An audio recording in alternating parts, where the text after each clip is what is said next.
உன்னிடம் இருக்கின்ற ஆர்வம் என்ன, என்ன திறமை உன்னிட்ட இருக்கு, அதை உனக்கு தெரிஞ்சுக்கலன்னா அப்புறம் என்ன இருக்கு லைஃப்ல? அதை தெரிந்து கொண்டு அதன் பின்னால் உன்னுடைய உடல் பொருள் ஆவி அத்துணையும் நீ செலவு செய்தால் வெற்றி வந்து உன்னுடைய கதவை தட்டும். அப்படின்னா செய்யறது நம்ம தானே செய்யணும்.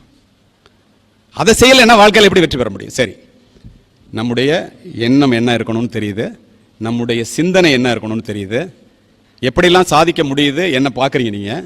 என்னை போன்ற ஆயிரக்கணக்கானவர்களை பார்க்கின்றீர்கள், என்னை விட மிகப்பெரிய திறமைசாலிகளை பார்க்கின்றீர்கள். இதுக்கெல்லாம் அடிப்படை ஆதாரம் இதாக இருக்குது. அது மட்டுமே இருந்தால் ஜெயிச்சிட முடியுமா வாழ்க்கையில்? வேற என்ன வேணும்? படிங்கன்னு சொன்னேன். எதுக்கு படிக்க சொல்ல?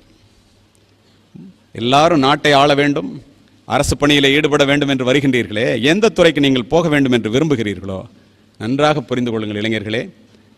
வாளினுடைய கூர்மையும் நூலினுடைய கூர்மையும் மட்டுமே இந்த நாட்டை ஆள்கிறது.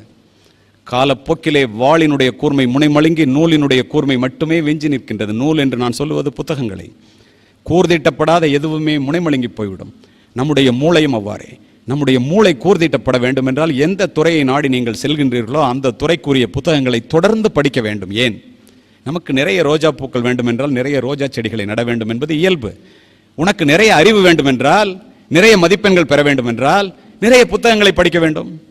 கருத்துலக பெரியவர்களின் கனமான சிந்தனைகள் புத்தகங்களிலே கொட்டி கிடக்கின்றன.